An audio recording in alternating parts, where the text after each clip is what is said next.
Hello, great souls. Welcome to our Living Yoga Satsang reflections on Autobiography of a Yogi. Let's take a moment to begin together with a prayer. Heavenly Father, Divine Mother, friend, beloved God, great masters of self-realization, Jesus Christ, Babaji Krishna, Lahiri Mahashaya, Swami Shri Yukteswar, and beloved Paramahansa Yogananda Ji, saints of all religions, friend and guide Swami Kriyananda. We humbly bow to you all. Guide us in our time together. Help us to open our hearts and our minds to these sacred teachings. Help us to receive the blessings being offered to us this day. May we awaken to our divine nature, and may we share the divine light freely, joyfully with all. Om, peace. Amen. Okay, so we continue with the chapter about Babaji, and it's really such a blessing to spend time on this chapter. So this is chapter 33, Babaji, the Yogi Christ of modern India. We left off last week with this story, this extraordinary story about Babaji sitting with disciples around a campfire, taking a log from the fire and reaching over and burning the shoulder severely of one of the devotees, really to the shock and horror of the other students, devotees, the disciples that were with him. And as soon as he did that, he then put his hand on the man and healed him completely. And then he said, would you prefer that this man's karma burn him up completely, that he be consumed by the fire? Communicating that what he had done for the disciple is to mitigate the karma for him. He still had to experience the karma, wherever it came from, he doesn't say, but he said that this man's karma was such that he would have been completely burned up by fire. But as his guru, he was able to mitigate that for him. So yes, he still had to have the wound, but interesting, then he immediately healed that wound for him. So it's a very powerful, important teaching in yoga, which I touched upon a little bit last week, that we have karma, all of us. These are the yoga teachings, and karma is simply the return of energy, thought, consciousness, behavior to us. So it's like a boomerang, energetically. We send out a vibration through our thoughts, through our speech, through our behavior, and it comes back to us, right? So often what happens in the teaching of yoga is that we don't know any better. We're learning. So the idea with yoga is that this is a school that we're in. The earth is a school. There's many planets, Yogananda said. Swami asked him if we always come back to earth. He said no. He said that would be too easy. So which Swami found interesting, and I find interesting, right? That why is it, what's wrong with it being easy? Well, sometimes I can just say for myself, I don't always learn, right? When something's challenging, it calls more of me. It requires more of me. It's really one of the reasons it's considered a great blessing to be incarnated, to come into a body, and why being here on this planet, why our soul could delight in that, because there's great opportunity to grow here. This is an environment that is heterogeneous. It's not homogeneous. It's not, which you might have noticed, I've certainly noticed, right? That there's all different kinds of consciousness existing together. And because of that, there's a lot of conflict. Right? There's a lot of difficulty. This is also when we talk about the yugas, the ascending age of Dwapara Yuga. We're coming out of Kali Yuga. So that this time of transition, it's a difficult time. There's energy that and consciousness that thwarts the change. that is resisting the change. Asha was talking yesterday at Sunday service, and she said, quoting Yogananda, that when something happens, like war, right, on the physical plane, there are people who delight in that. And you know, it matches their consciousness. They're drawn to violence. They're drawn to that darkness. So there's a wave of energy that catches it, right? And for those of us who are not drawn to that, don't want to be drawn to that, we feel that, you know, our commitment is to the commitment of light, a commitment of harmony and peace, and realizing our divine potential, and everyone realizing their divine potential, then we need to be conscious of not to be afraid, not to be fearful, you know, in a kind of oh no way, but rather to say, yeah, it is a challenging time. This is a challenging planet. It's not easy to be here. When Yogananda lived, so masters have omnipresent consciousness. That means they're in every body, in every thought, in every taste. Like they live. It's hard to comprehend, I'll say for myself. It's the teaching, I believe the teaching. They live in omnipresence, so they're everywhere at once. All the time, they're everywhere at once. Yogananda said one time, walking with Swamiji, he kind of lost his balance a little bit. He said, I'm in so many bodies. It's hard to remember which one I'm supposed to move. It's hard to fathom that, but it's true. It's true. I believe that teaching. So what Yogananda said of his existence, it was very difficult because he lived through World War I and World War II. I think he was also alive during the Korean War. He was aware. They are aware of all that is happening, right? All that's happening, everything that's happening. They're living centered in divine consciousness. With that connection of divine realization, they're able to navigate the pain and suffering of this world in a way that allows them to stay centered in divine joy, divine calmness, divine peace, and divine light. It's not that they don't feel the suffering, they do feel it. They do, but they have access to divine power. They don't change the circumstances around them unless they're guided to do that. So there's miracles. I mean, it's a miracle when Babaji touched the shoulder. He could have mitigated that karma secretly where no one else saw that happening, but it was a teaching. It was a teaching that those disciples experienced that was then shared with Yogananda, that he wrote in the autobiography, so we could receive that teaching.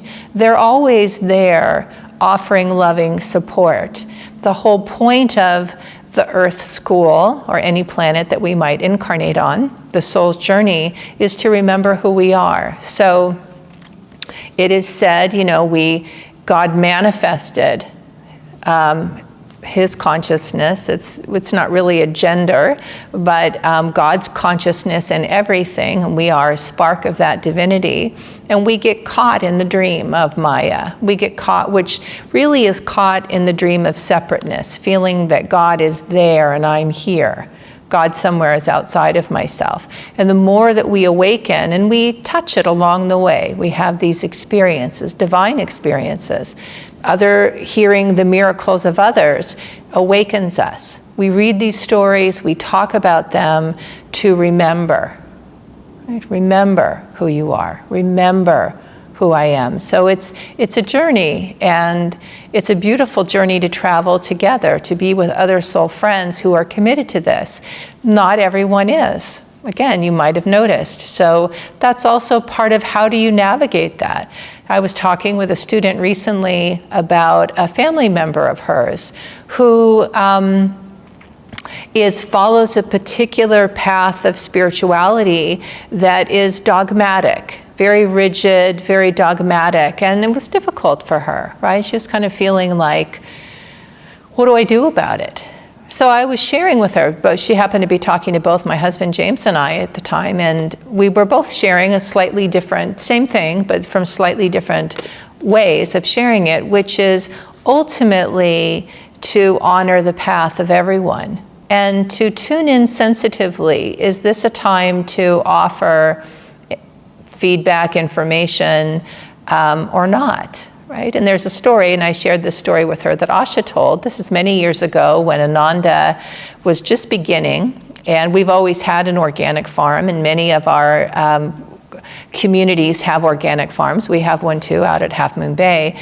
So she was invited to be on a radio program to talk about the farm. And what she didn't know is the host of the program was a fundamentalist Christian. He had gone through great difficulty in his life with addiction, found God, found Jesus, converted, and and it meant everything to him. It was his salvation. And he knew that Ananda was a spiritual community. He was suspect of it as a spiritual community. So he wanted to get her in to talk about that. He didn't tell her that. So she got there, she arrived. Asha, if you haven't heard her, is brilliant. And she's very articulate. And she has an extraordinary ability to communicate the teachings clearly. And so to get into a battle of wits with her, it'd be easy to lose. Very easy to lose a battle of, she knows that about herself. It's just a gift that she has of intellect and language, articulation.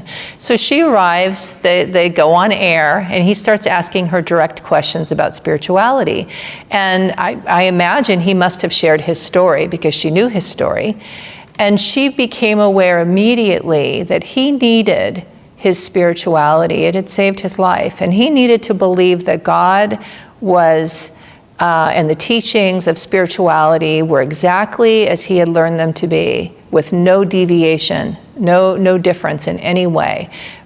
Ananda would not fit his definition of God and spirituality. Right? She knew that. And she also knew that if she got into a battle of wits around spirituality, around teachings, spiritual teachings, she could deeply upset his world. She could unsettle him, because she could raise questions and say things in such a way that he would lose his foundation of faith. And she knew that was wrong, that she should not do that. That would be harming someone spiritually, which is a deep harm, to harm someone spiritually. So she refused to answer questions about it. And she said to him, "I will not speak to you on spiritual matters. I'm happy to talk with you about organic farming." He kept trying. What about this? What about this? What about this? She said, "I will not speak to you on spiritual matters. Happy to speak with you about organic farming." And then they sat there together like a standoff. And she said, it wasn't a national program. It was a local channel. It wasn't really impacting. She said, I don't know how many people were even listening. But nonetheless, on radio time, dead air is significant. It's a big deal. Right? And it was for him. And he realized, I don't know how long they sat there, maybe a minute. She said it's a long time on air, live air, for a minute of silence. Could have been 3 minutes. But when he realized she would not speak to him about spiritual matters, he said, why don't you tell me about organic farming? She said, I would be happy to. And she has shared that story as a teaching to say it is not always appropriate to get into discussions about spirituality with someone. You need to listen very discerningly for where they are and what is right. Sometimes it is the right thing to do. Sometimes it isn't. And you can't know that simply on a mental level. It takes intuitive understanding and perception, drawing divine grace, holding within yourself a desire to only be of service. These are very high spiritual principles. They're not limited to yoga. They're universal. So this idea of how do we navigate through this world when people are so different, right? And it's extraordinary to find a tribe, to find a group of individuals who share a similar consciousness. And what Swami Kriyananda said, and I have found this to be true, he's, and this is a teaching of yoga, that thought is vibration, right? So when people are spiritually inclined, right? And if they have an openness in their heart and mind about it, I will add that piece to it. But he said vibrationally, no matter what the spiritual path, people feel in good company with one another. They're drawn to each other, they're attracted to each other, they feel a sense of harmony in each other's presence because there's an underlying reality that matches.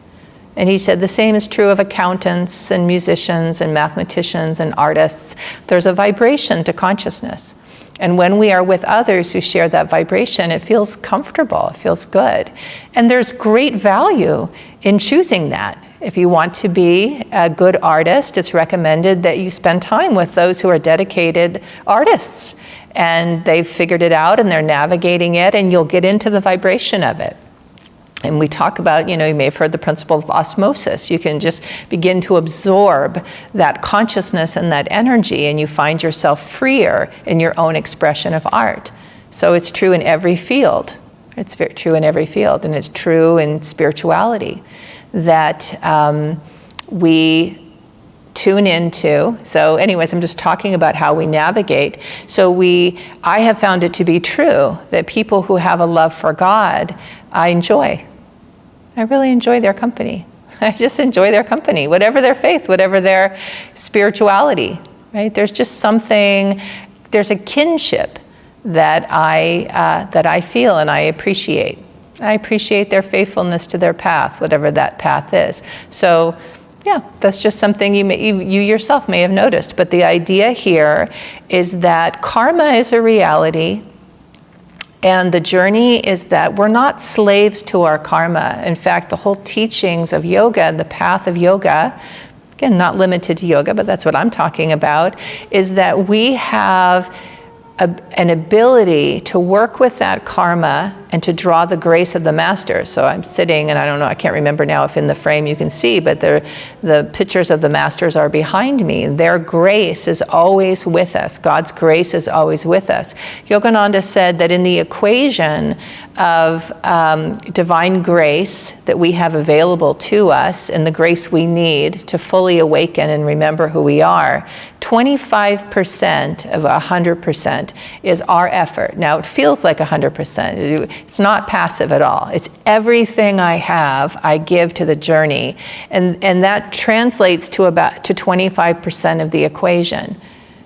And what he said then is that, 25% is the Guru's grace pouring in our direction to us. So I'm putting out my 25%, I'm drawing to me. I mean, what's coming my way all the time is 25% of the Guru's grace and 50% of God's grace. So 75% of the equation of the grace I need to awaken all of us, to awaken to who we are, is always coming to us, always. And when we learn how to work with that grace using our 25%, where we are in the midst of 100% of grace, accessing 100% of grace. So with that grace, we can meet the challenges of life. We can meet it. However much we're able to draw the grace, life on earth gets easier. It's easier to navigate. The circumstances haven't changed, right? I might be in a conversation like Asha was in, but she had the grace to navigate it. She had the grace to draw wisdom in that moment and to recognize it's not appropriate to get into a battle of wits here on spiritual teachings. That's not a spiritual, that would not be living in spiritual principles. Truth is always beneficial. It's never hurtful. So fact and truth are not the same thing. For her to talk facts about spirituality as she understood them could be very hurtful, so she wouldn't do it. And we get stronger as we move through life with that understanding. That's what I have found to be true. I've gotten stronger as I move through life with a context that this is a school. Some classes are harder than others. Some classes are harder than others. And what I find is that, and someone asked Asha this, she's in my mind today a lot.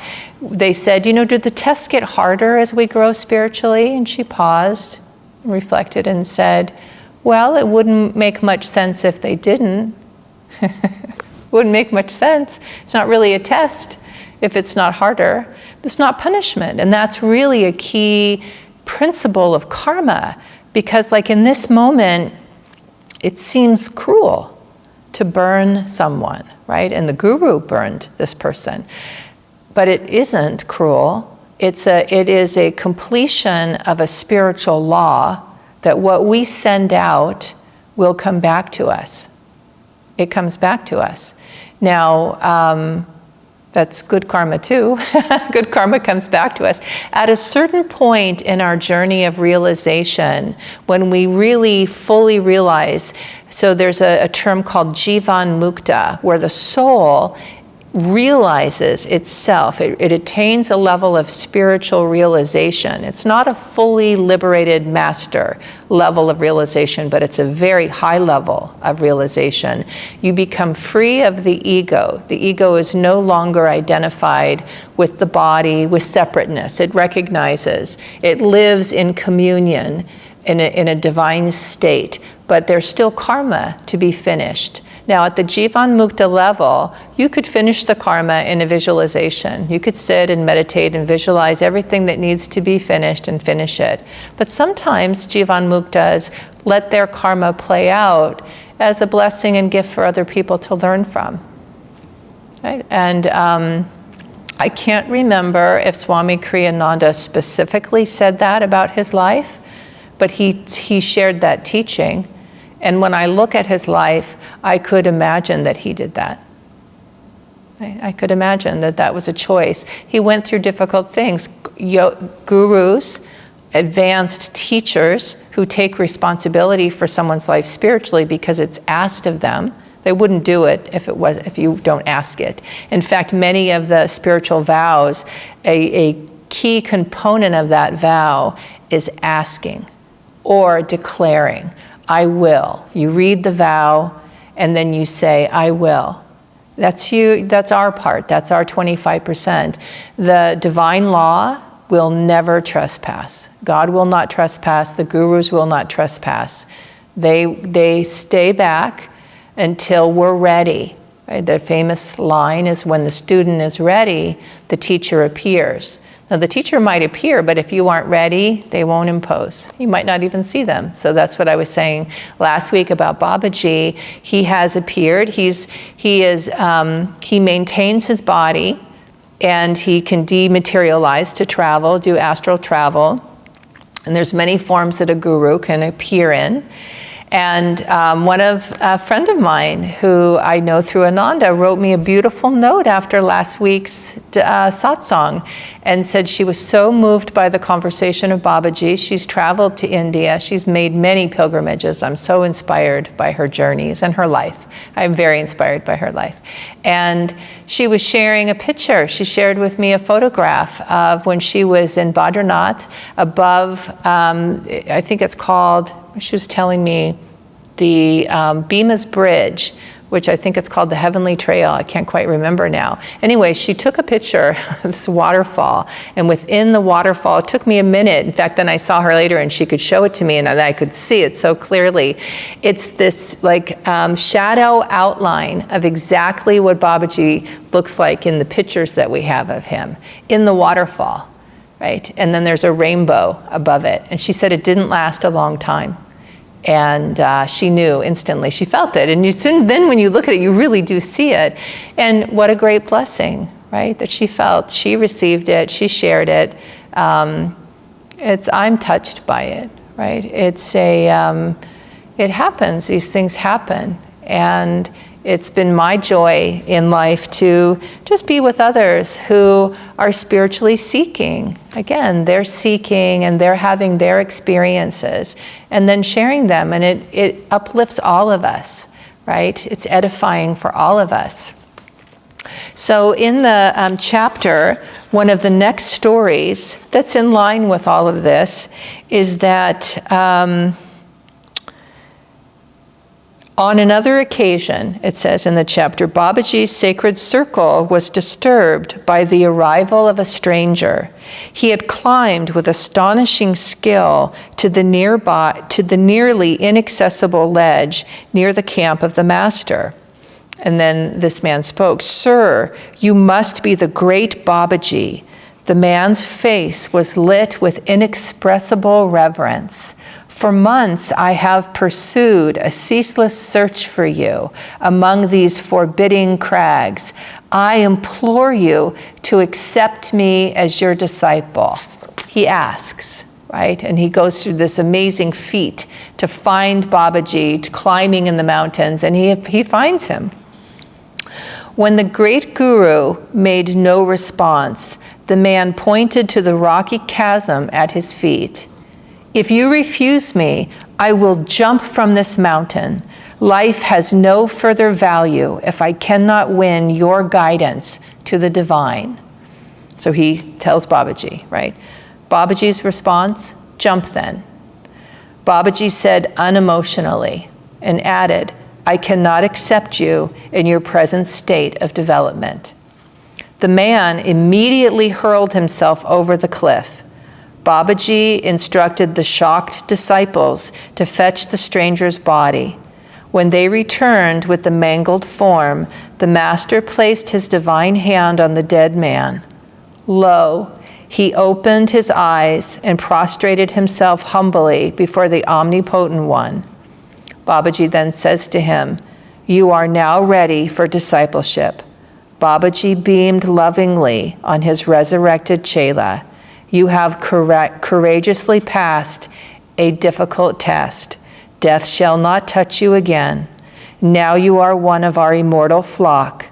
Then he spoke his usual words of departure. The whole group vanished from the mountain. Extraordinary. I mean, I am awed and humbled by the story. I've heard it many times.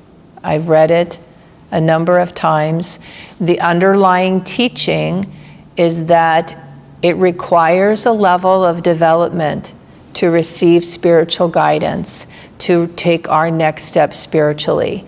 And the whole journey is one in which we are developing ourselves to receive the teachings.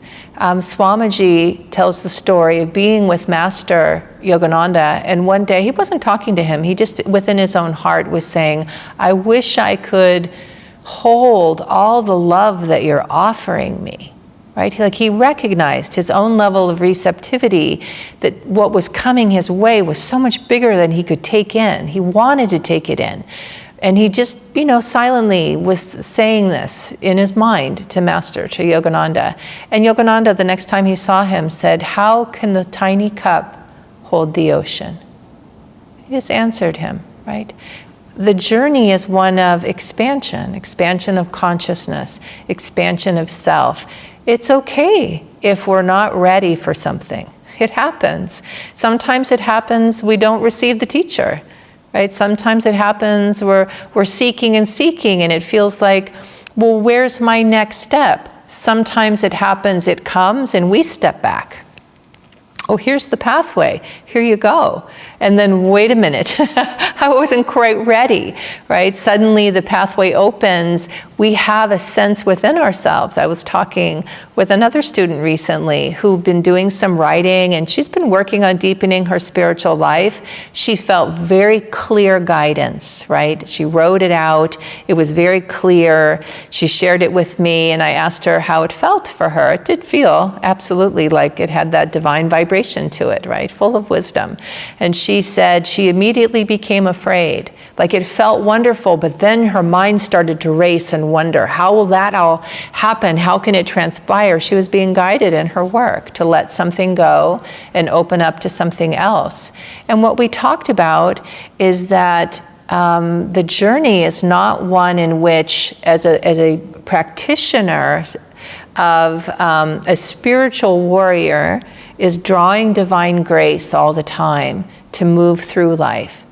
Right? So we're drawing that grace. So if I'm guided in a particular way, it's important for me to remember I don't have to do it. Because I can look ahead and think, I don't think I can do that, right? Yeah, well, I would say I'm not doing my life. The practice is to let God do it through me, to have that divine grace, to be a channel. We do our best. It's not about being perfect, but there's a tremendous amount of freedom that comes with recognizing divine guidance is always accompanied with divine grace. If we're guided in a direction, we will always be given what we need to follow that direction. Moment by moment, one day at a time, right? We get it in, it's been my experience that I have everything I need right now, in this moment. My mind can think, but what about this afternoon, when I have whatever is ahead of me this afternoon? If I stay present, moment by moment, I will have the grace I need. Right? And I've watched it happen many times on the smallest, most infinitesimal level to very, very, very big things. Very big things where there's a clear understanding of divine grace coming to my aid. And this is the teaching that Asha's talk, I see we're at time here, so I'll end with this. Her talk yesterday, so today is, what is today's date? I can tell you, March 21st, 2022, if you're watching this live. So she gave a Sunday service yesterday, and that would be March 21st, I guess, sorry. I just looked at this, no, March 20th. She gave the talk yesterday, March 20th, 2022. You can find it on our website. It was a beautiful talk about we are always supported. We always have the grace we need. It's ours to step into the challenge. We need to step into it. So we got a little bit further in the chapter today, deep, deep teachings of the divine grace of the gurus that, you know, as it ends with Babaji lovingly saying to him, right, now you're ready. You've passed a difficult test. It can seem on one level, why does it have to be so hard? Why does it have to be so difficult? I don't have answers to that. What I can say, and Yogananda said this, that he complained at times, honestly, with Divine Mother. Why do people have to suffer? And then he said, but he also understood we learn that way. There's a lot that happens. So if I can hold the context of this is a school, I am in the process, we are in the process of remembering who we are. All of it is with love. All of it is here intended to help us. Lots of grace flowing our way to help us. So I hope that this was helpful for you today and that you can feel the grace that's flowing to you as we travel this beautiful journey together.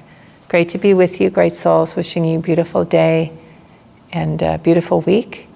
Until next time.